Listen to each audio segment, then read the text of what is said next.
हाँ जी मित्रों, दसो फिर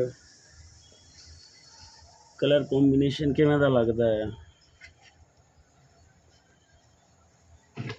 इंटीरियर च रेड, आउटर च येलो ते अपना फ्रंट ते ग्रीन। इंटीरियर च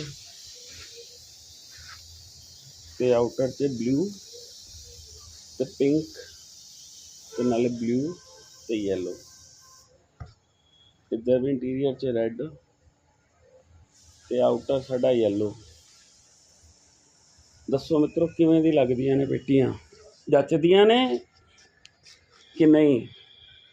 ठीक आ। I am waiting for your suggestion. Okay, ठीक है मित्रों।